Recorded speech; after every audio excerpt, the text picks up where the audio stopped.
MBA में आपको सिखाया जाता है कि आप वो पोस्ट कैसे पाओ, लेकिन एमबीए में ये नहीं सिखाते अगर किसी और को वो पोस्ट मिले तो क्या करो। आपको लगता है कि आई एम द मदर और the father of a topper, वो एक आइडेंटिटी है। और वो अगर बच्चा अचानक टॉपर के बदले 8th और 10th आ जाए तो फिर सब लोग उनको पूछने लगते हैं, अरे क्या हुआ, आपके बेटा तो हमेशा टॉपर आता था, इस बार क्या हुआ। मतलब समाज भी उस आइडेंटिटी को रीइंफोर्स करती है।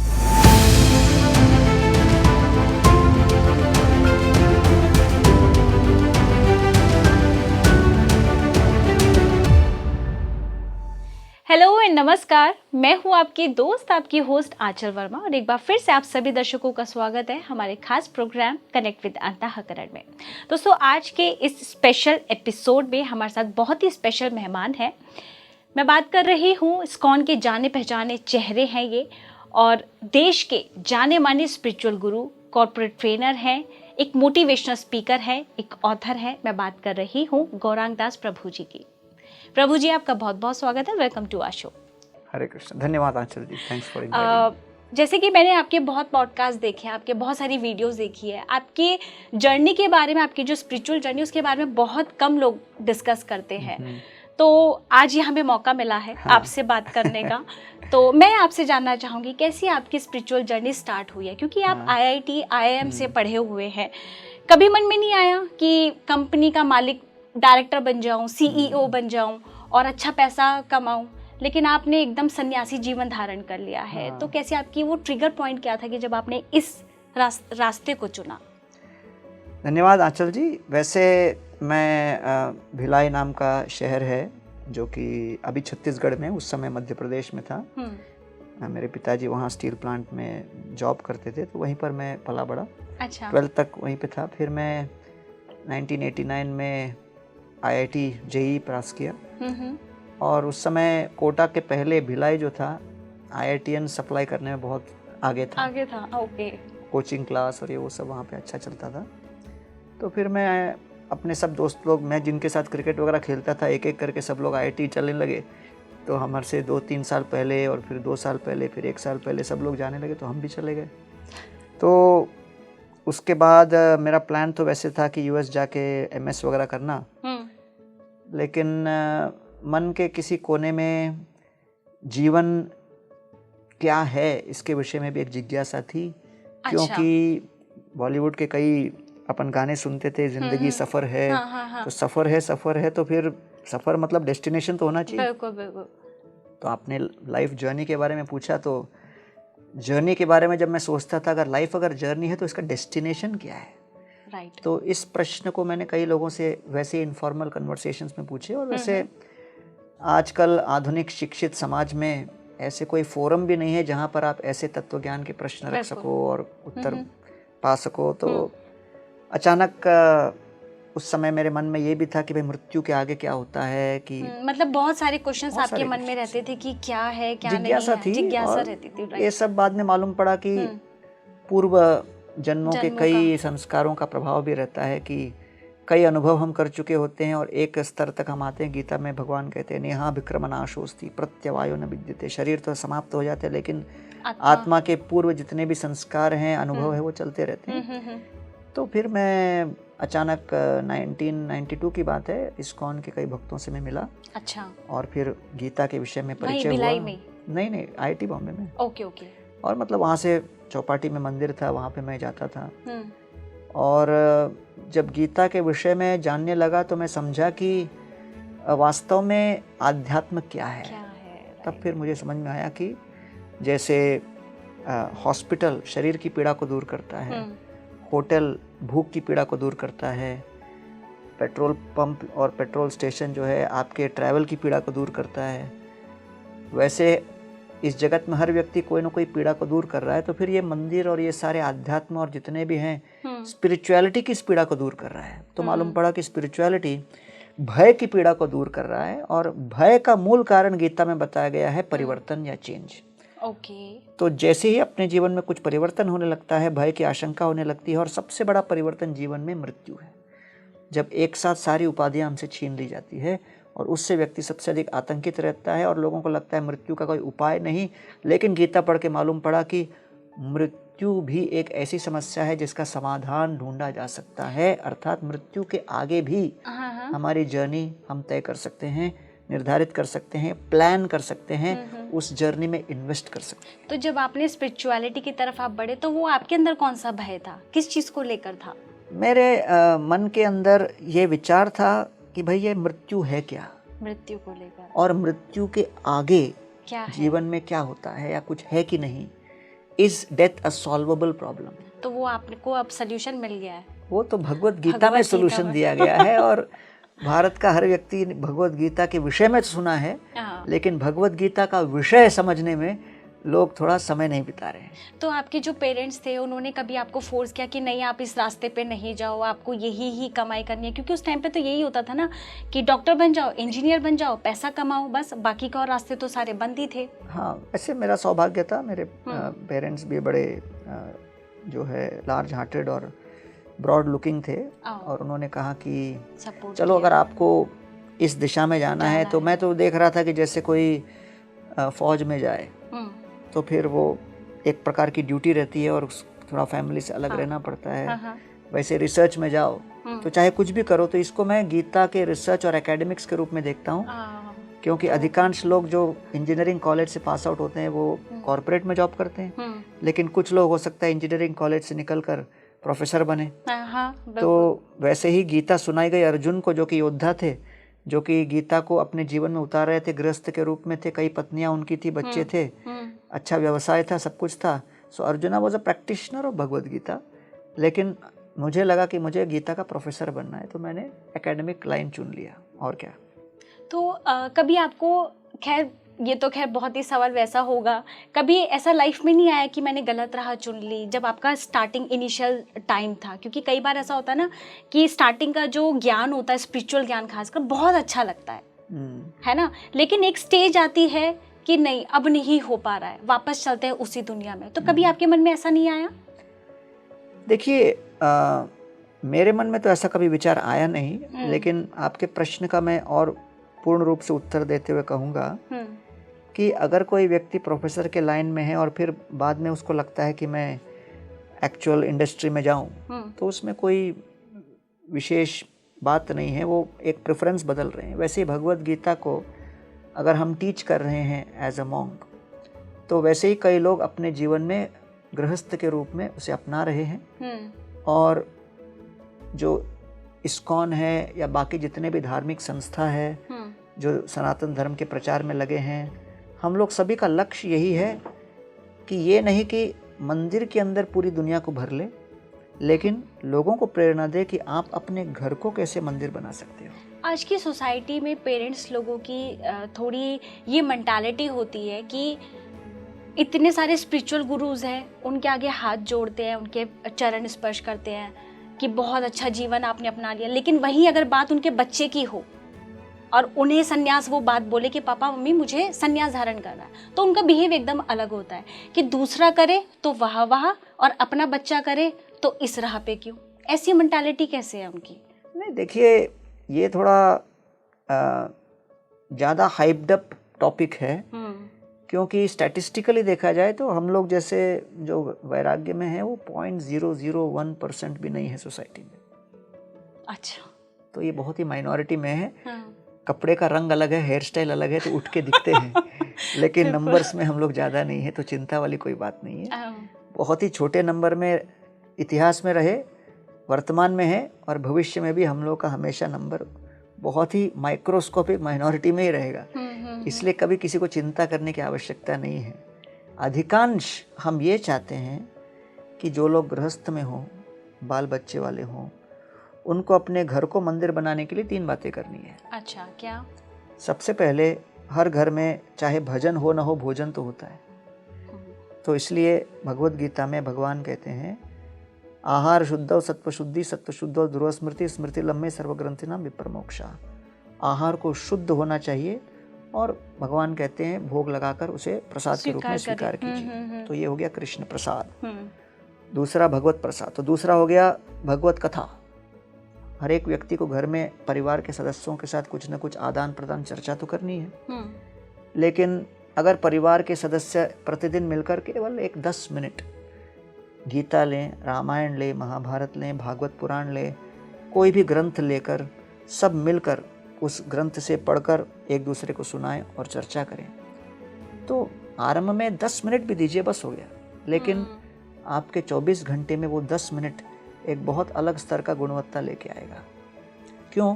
क्योंकि आज जिस समस्याओं को हम झेल रहे हैं उसके कारण कई बार परिस्थितियों के कारण व्यक्ति अपने आप को निस्सहाय देखने लगता है। मार्केट बदल गया, जॉब चली गई, एग्ज़ाम में रिजल्ट ऐसे आए, नौकरी नहीं मिली, ये हुआ वो हुआ। कई परिस्थितियों के वशीभूत व्यक्ति निस्सहाय अपने आप को अनुभव करता है। लेकिन जब हम महाभारत पढ़ेंगे, रामायण पढ़ेंगे, भागवत पुराण पढ़ेंगे और उसके अंदर के पात्रों को देखेंगे, इतने शक्तिशाली राज ऋषि वगैरह होते हुए भी उनके जीवन में जब इस प्रकार की परिस्थितियां आए जिसके कारण वो अपने आप को निस्सहाय पाए। अरे वसुदेव जी इतने शक्तिशाली व्यक्ति, लेकिन अचानक कंस ने उनको बंदी बना लिया, पुत्रों की हत्या करने लगे, निस्सहाय हो गए। लेकिन निस्सहाय होने पर भी निराश नहीं हुए। और ये सबसे प्रमुख बात, आज के समाज में हर परिवार को इन शास्त्रों के साथ जुड़ने पर प्रेरणा मिलेगी। निस्सहाय हो सकते हो परिस्थितियों के कारण, लेकिन चेतना में निराशा मत लाओ। ये है भगवत कथा। और तीसरा है भगवान नाम। तो कीर्तन, जाप, ये सब अलग अलग प्रकार के होते रहते हैं। जनवरी 22 तारीख को श्री राम मंदिर के उद्घाटन के पश्चात भारत में एक आध्यात्मिक लहर आई है। तो परिवार के हर सदस्य मिलकर जिस प्रकार वो नाम लेना चाहें, भगवान नाम वो लें, थोड़ा समय बिताएं। और अगली पीढ़ी को जब तक वो प्रेरणा और उदाहरण नहीं देंगे, केवल बोलने मात्र से वो लोग उसको अपनाएंगे नहीं। और आज के तारीख में अमेरिका जैसे देश में 46% जो बच्चे पैदा हो रहे हैं वो विवाह के बाहर। तो इस तरह की अगर अपनी जीवन शैली चलती रही, पारिवारिक संस्कारों से अगर आध्यात्मिक संस्कारों को हटा दिया, तो बहुत ही शीघ्र भारत के अंदर भी सामाजिक दृष्टि से इस प्रकार की समस्याएं, आपत्तियां आएंगी। तो इसलिए भगवान नाम, भगवत कथा और भगवत प्रसाद, ये 3 बातों को अगर हमने अपने घर के अंदर जोड़ लिया, आपका जो भी 3 BHK 4 BHK जो भी घर है, उस घर को और फर्नीचर को बदलने की आवश्यकता नहीं है। बस उसके वातावरण को बदलने की आवश्यकता है। किस तरह से सुधारना है, जैसे हम लोग लगाते हैं ना घर में एयर प्यूरिफायर, बिल्कुल, तो वैसे ही चेतना प्यूरिफायर अपने को लगाना है, ये 3 के माध्यम से। आपने कहा कि भगवत गीता में जैसे कि हर चीज़ का सल्यूशन है। अगर कोई इंसान बहुत निराश है, बहुत अपनी ही चीज़ों में बहुत डिप्रेशन है, स्ट्रेस है उसको, तो मैंने सुना है हर कोई उसको ये बोलता है, अगर कोई डिप्रेस्ड है ऐसा इंसान, तो आप गीता पढ़िए, वहाँ उस पर आपको सल्यूशन एकदम मिलेगा। तो गीता को क्यों इतना ऊपर दिया गया है, इसको इतना स्थान ऊपर क्यों किया? कोई भी डिप्रेशन या स्ट्रेस में कोई यूथ है, आजकल ब्रेकअप हो गया, करियर में प्रॉब्लम्स हो गई, घर में इतने प्रॉब्लम्स होती हैं, तो इंसान क्या है, वो बहुत ज़्यादा फेडअप हो जाता है, उसको सुसाइड के ख्याल आते हैं, बहुत तरह के। तो हर कोई उनको यही बोलता है कि आप गीता पढ़िए, आप गीता को पढ़ के समझिए, कोई ऐसा गुरु पकड़िए जो आपको गीता अच्छे से समझा सके। तो वो क्या पॉइंट है गीता का ऐसा जो इंसान पढ़े और उससे बाहर निकल जाए? हर एक व्यक्ति को अपने जीवन में एक्टिविटी तो करना है। हाँ, बिल्कुल, जिसको कहते हैं ड्यूटी। लोग भी, माता पिता भी बच्चों को कहते हैं, बेटा अच्छी तरह से अपनी ड्यूटी निभाना। हाँ। या फिर आप कहीं जॉब पे जाओ या बिजनेस में जाओ, तो आप अपने एम्प्लॉयज़ को या टीम को बोलोगे, टीम मेंबर्स को, perform your duty very diligently with dedication. पूरे तन मन धन के साथ आप अपने कर्तव्य को निभाओ।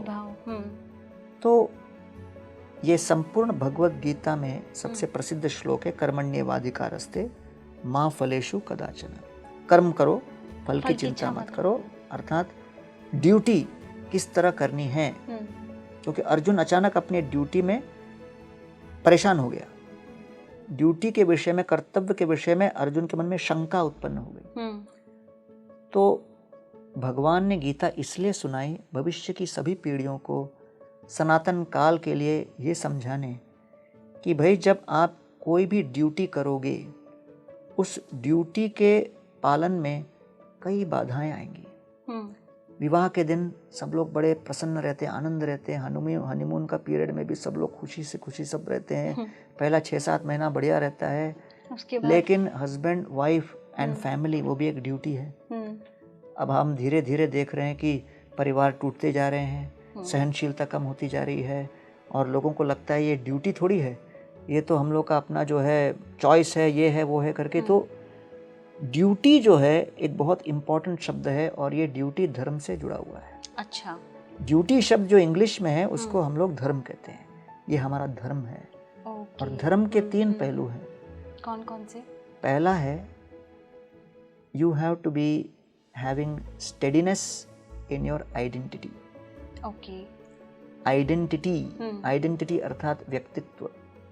मतलब शरीर से नहीं। हाँ, आइडेंटिटी। जैसे हो सकता है किसी की आइडेंटिटी हो कि मैं स्वस्थ हूँ, मैं जवान हूँ, या दूसरी आइडेंटिटी हो सकती है ये हमारी पत्नी है, मैं I am a good husband, I am a good wife. Okay, और ये हमारा परिवार है, ये एक अपनी आइडेंटिटी है दूसरे प्रकार की। तीसरी आइडेंटिटी हो सकती है ये मेरा बेटा बहुत बुद्धिमान है, हमेशा टॉपर बनता है। अच्छा। या फिर कोई दुखी पेरेंट होंगे, बोलेंगे ये मेरा बेटा बेटी हमेशा फेल हो जाते हैं। वो एक आइडेंटिटी है अपने बच्चों को लेकर। मतलब एक परसेप्शन बना लेना उनको लेके, ऐसा? मतलब वो अपनी एक आइडेंटिटी है कि अगर वो आपको लगता है कि आई एम द मदर और the father of a topper, वो एक आइडेंटिटी है। ओके। और वो अगर बच्चा अचानक टॉपर के बदले 8th और 10th आ जाए तो फिर सब लोग उनको पूछने लगता है अरे क्या हुआ, आपके बेटा तो हमेशा टॉपर आता था, इस बार क्या हुआ क्या हुआ। मतलब समाज भी उस आइडेंटिटी को रीइंफोर्स करती है। बिल्कुल बिल्कुल। जैसे कि कोई फेमस है कि देखो उसके फादर जा रहे हैं, तो उनकी आइडेंटिटी बन गई। आइडेंटिटी तो ये 4 हो गए। आत्म, जाया, सुता, आगार। आगार अर्थात घर। घर को लेके भी अपनी आइडेंटिटी बनती है। ये अपना रेंटल हाउस है, ये 1 BHK है, 2 BHK, 3 BHK है। गृह प्रवेश में लोगों को बुलाते हैं दिखाने हमारा घर देखिए।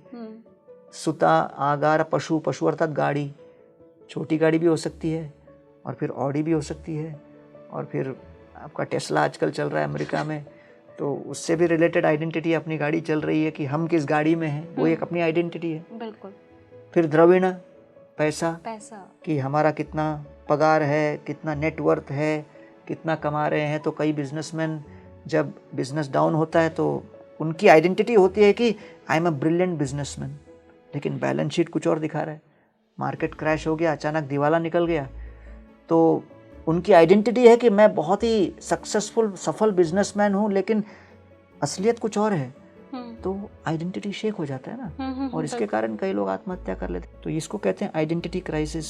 द्रविण बंधुषु, सामाजिक स्वीकृति। लोगों को लगता है कि भाई हम सोशल मीडिया पे हों तो लोग उसे लाइक करें, या फिर हम कुछ समाज में करें तो लोग उसे स्वीकार करें। कभी बेटा बेटी दूसरे किसी कास्ट के व्यक्ति के साथ शादी करने की बात करते हैं तो माता पिता कई बार रोकते हैं, कहते हैं कि भाई हम लोग का सामाजिक बहिष्कार हो जाएगा। तो सामाजिक स्वीकृति या बहिष्कार ये भी एक अपना आइडेंटिटी है कि भाई मैं ऐसा कुछ करूं जिससे स्वीकृति मिले, so that there is social acceptance. और 8वें प्रकार के आइडेंटिटी को कहते हैं राज्य या कैरियर इन्फ्लुएंस। हर एक का अपना एक, मैं मैनेजर हूँ तो ये एक अपनी आइडेंटिटी बन जाती है। बोले जनरल मैनेजर हूँ, मैं CEO हूँ, अर्थात मेरी इच्छा से इस जगत में क्या हिल रहा है वो अपनी एक आइडेंटिटी है। कैरियर, कई बार प्रमोशन लोगों को मिलता नहीं है तो वो लोग हार्ट अटैक आ जाता है, उनको बहुत बुरी तरह से सदमा लग जाता है। इसलिए मैं कहता हूँ कि MBA में आपको सिखाया जाता है कि आप वो पोस्ट कैसे पाओ, लेकिन MBA में ये नहीं सिखाते अगर किसी और को वो पोस्ट मिले तो क्या करो। तो फिर ये सब आइडेंटिटी के कारण लोग बदलने। तो अर्जुन ने जब देखा सामने भीष्म और द्रोण को, जब तक दुर्योधन को देख रहा था अर्जुन युद्ध के लिए तैयार थे, लेकिन जैसे उसने अपने को देखा, भीष्म को देखा तो उनको लगा रे दुर्योधन तो शत्रु है, लेकिन भीष्म तो पितामह है, द्रोण तो गुरु है। तो कंफ्यूज हो गए कि मैं क्या हूँ, क्या मैं योद्धा हूँ, पोता हूँ या शिष्य हूँ। 3 आइडेंटिटी क्लैश करने लगे। और अर्जुन का तो कोई सोशल मीडिया अकाउंट भी नहीं था, मल्टीपल और आइडेंटिटीज थे नहीं। आजकल तो वो भी एक्स्ट्रा कंफ्यूजन है। तो सबसे पहले समझना चाहिए ड्यूटी में पहला पॉइंट है स्टेडीनेस इन आइडेंटिटी।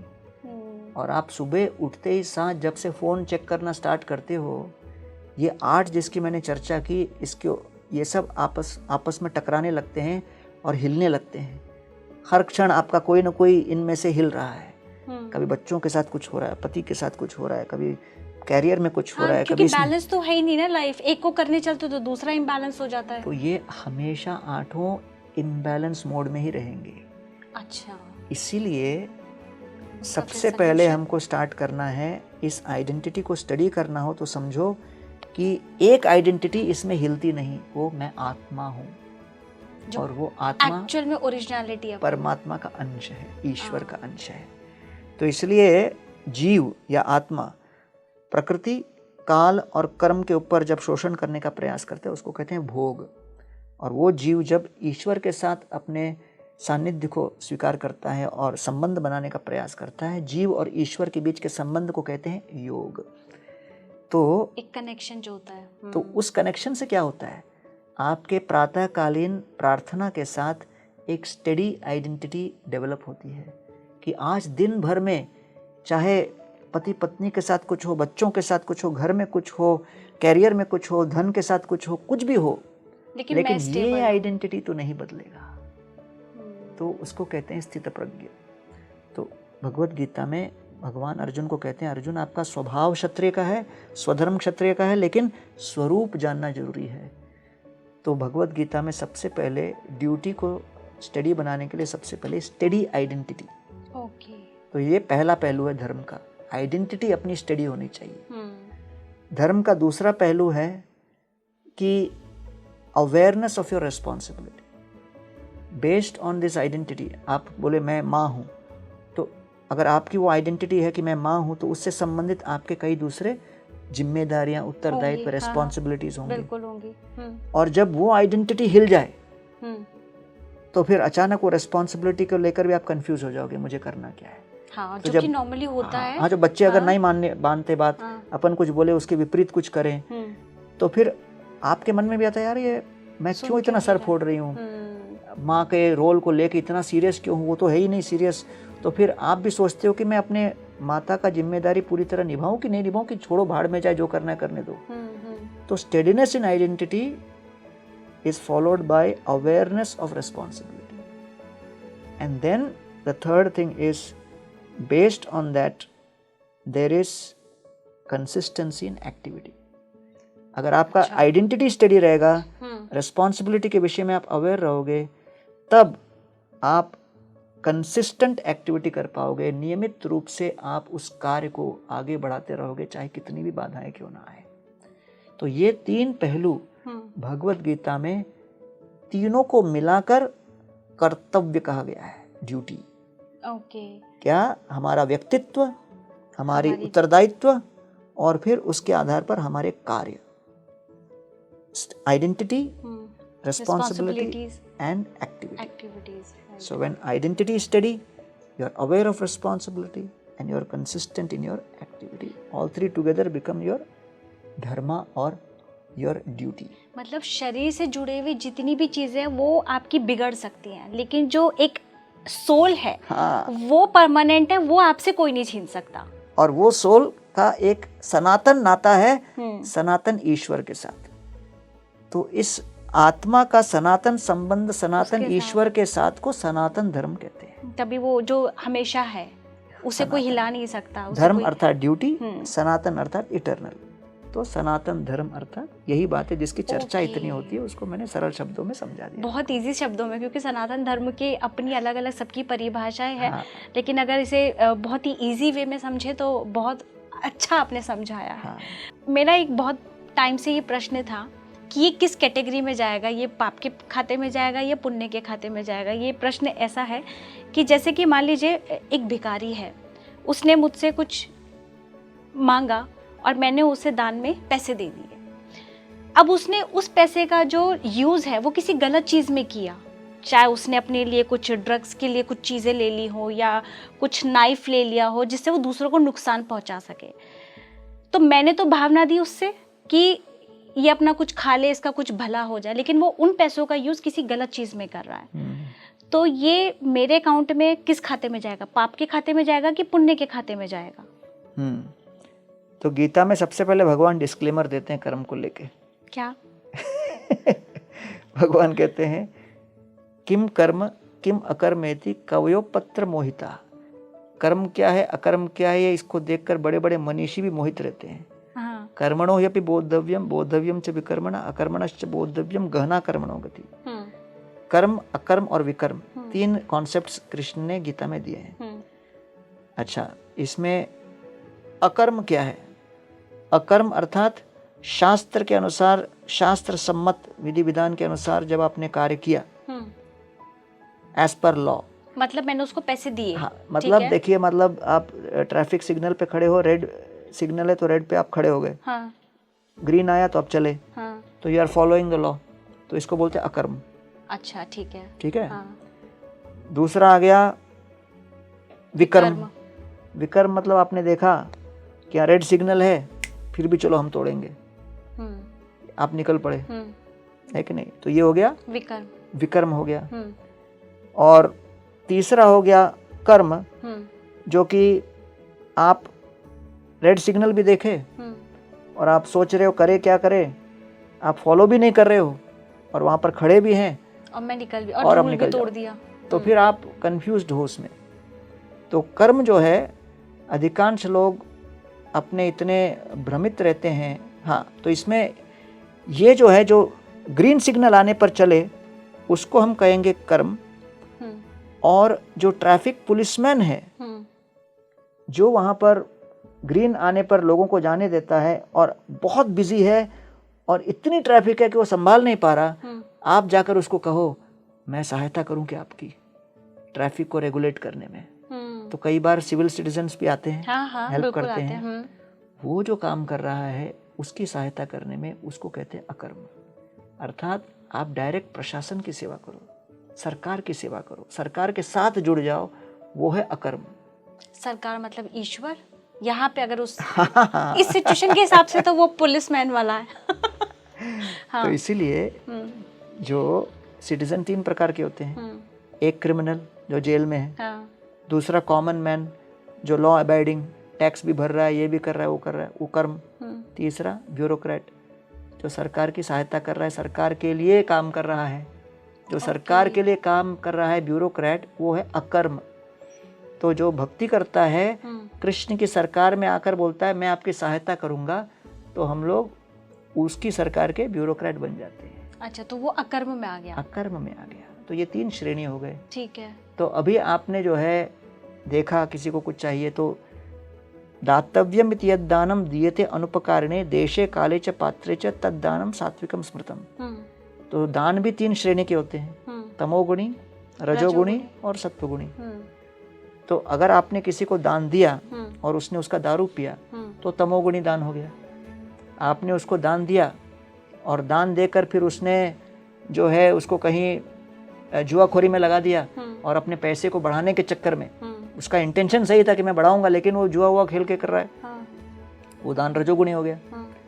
अब आपने उस व्यक्ति को दान दिया और उस दान को लेकर उसने सही तरीके से उसको बैंक में जमा करके अपने परिवार के देखरेख के लिए उसको कर्तव्य परायणता के साथ उपयोग किया, तब वो सत्वगुणी दान हो गया। तो दातव्यम इति यद्दानम दीयते अनुपकारिणे, आपने दान दिया बिना किसी उसके रिटर्न के विचार किए। देशे काले च पात्रेत, देश काल और पात्र के अनुसार जब दान दिया जाता है बिना किसी रिटर्न के एक्सपेक्टेशन के, उसको कहते हैं सात्विक दान। अच्छा। तो इस तरह से दान अलग अलग श्रेणी के आते हैं। तो अब जैसे मेरी इसमें इंटेंशन ऐसी थी कि ये अपना कुछ कर ले, इसका मतलब भला हो कुछ। छोटा सा बच्चा अगर आपको चाकू मांगेगा, आप दोगे क्या? नहीं। मतलब तो आप जानते हो कि ये मतलब वो व्यक्ति जो है हाँ।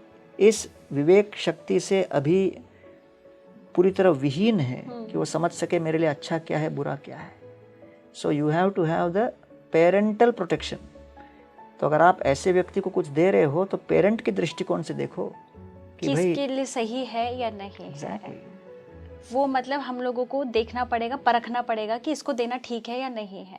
आवश्यक है ना। बिल्कुल। अगर आप कोई गरीब व्यक्ति आ गया और भिक्षा मांग रहा है तो भाई आप जाके उसको कोई ITI में भर्ती करा दो, जिससे वो कुछ स्किल सीख ले, जिसके अंदर वो कुछ रोजगार कमा सके और ही becomes a productive person in society. तो हर व्यक्ति के अंदर क्षमता और शक्ति तो है, लेकिन कई बार हम लोग के अंदर कैपेसिटी होता है लेकिन कंसर्न नहीं होता। कैपेसिटी है, अगर कंसर्न नहीं है तो फिर हम लोगों का कुछ भला नहीं कर पाते। चलते चलते अगर आप हमारी ऑडियंस के लिए कोई मैसेज देना चाहते हैं, जैसे आज का यूथ जो है सोशल मीडिया पे बहुत टाइम दे रहा है और बहुत नेगेटिव थॉट्स उसके कंटिन्यू चलते रहते हैं, हर चीज़ में नेगेटिव ढूंढना, अगर ऐसे यूथ को अपनी तरफ से कोई आप मैसेज देना चाहते हैं तो प्लीज़ दीजिए ज़रूर। Discipline is the fusion of intention with action. अगर आपको अनुशासन लाना है तो आपके मन में कुछ संकल्प हो और उस संकल्प को सिद्ध करने के लिए आपको प्रयास करना पड़ेगा, और वो तभी संभव हो पाएगा जब लाइक माइंडेड लोगों के साथ या मेंटर्स के साथ आप जुड़ेंगे, और जब आप उसको अपने जीवन में उतारने लगोगे धीरे धीरे अनुशासन आएगा। आज के जो माइक्रोसॉफ्ट ने स्टडी किया 2012 और 17 के बीच में, डिस्ट्रैक्शन लेवल ह्यूमन बींग्स का 12 सेकंड से 8 सेकंड पे आ गया। तो फिर सोचिए गोल्ड फिश का भी 9 सेकंड का है। हम लोग गोल्ड फिश से भी बदतर हो गए। हाँ, मैंने सुना। तो आज डिस्ट्रैक्शन लेवल इतना बढ़ गया कि सबके लिए बहुत चिंता का विषय है। तो इसलिए मैं कहता हूँ कि स्मार्टफोन आपको बहुत ही डम भी बना सकता है अगर उसका दुरुपयोग करें तो इसलिए एक समय उपवास मतलब अन्न नहीं खाना, चपाती नहीं लेना, खाना नहीं खाना, इसको उपवास बोलते थे। एक हमको डिजिटल उपवास भी चालू करना पड़ेगा कि कम से कम 15 दिन में एक दिन हम जो है वो कहीं जमा कर दे अपना गैजेट को, और 24 घंटा बिना गैजेट के निकाल के देखिए कि कैसे होता है आपका डिजिटल उपवास। अभी जैसे मैं आपसे मिली, मैंने देखा कि आपका जो फ़ोन है वो छोटा सा कीपैड सा फ़ोन है। आप इतनी चीज़ें संभाल रहे हैं, पूरे भारत के हर चीज़ से आपको प्रोग्राम्स में जाना पड़ता है, लेकिन आप एकदम साधारण छोटा सा फ़ोन है, कैसे मैनेज करते हैं? हम लोगों को तो थोड़ा बहुत काम होता है, फ़ोन पहले चाहिए होता है, स्मार्टफोन होना चाहिए। नहीं, वो मेरे पास सेक्रेटरी और टीम सब है, तो इतना भी सिंपल नहीं हूँ। बट स्टिल, क्योंकि फिर भी एक अपने लिए होता है ना कि कम से कम कहीं जाते हैं तो एक स्टैंडर्ड बने रहना चाहिए कि हाँ भाई स्वामी जी के पास, प्रभु जी के पास इतना बहुत ज़्यादा है। टेक्नोलॉजी पढ़ने के बाद टेक्नोलॉजी से उदासीनता आ जाती है ना, ये पॉइंट है। बहुत वंडर, ऐसा काम हो जाता है तो फिर और क्या चाहिए। बिल्कुल बिल्कुल। आप मतलब बहुत अच्छा लगा आपसे बात करके, और बहुत गहराई से हमने कर्मा को समझा और गीता में क्या बातें हुई हैं और जो आज लोगों के यूथ को बहुत ज़्यादा ज़रूरी है जानना, उसके बारे में चर्चा करके बहुत अच्छा लगा आपसे। आप अपना कीमती समय निकाल के आए, उसके लिए आपका बहुत थैंक यू वेरी मच आंचल जी। आपने भी बहुत ही अच्छे और प्रेरणादायक प्रश्न पूछे। थैंक यू और सो मच। हो सकता है कि आपके इन प्रश्नों को सुनकर और उत्तर को देखकर कई युवा पीढ़ी अपने जीवन में कुछ परिवर्तन लाए। Thank you all very much, धन्यवाद। तो ये थे हमारे साथ गौरांग दास प्रभु जी, जिन्होंने अपनी एक्सपीरियंस हमारे साथ शेयर की। इसके साथ ही उन्होंने गीता में एक यूथ को आज क्या चाहिए उस पर पूरा डिस्कस किया है। मैं उम्मीद करती हूँ हमारे दर्शकों से कि आज जो यहाँ चर्चा हुई है उससे कुछ ना कुछ आप अपनी लाइफ में ज़रूर इम्प्लाई करेंगे। आज के कार्यक्रम में बस इतना ही। फिर मिलूंगी एक और नई जानकारी के साथ, एक और नई आध्यात्मिक गुरु के साथ। आप देखते रहिए स्पीकिंग ट्री। नमस्कार।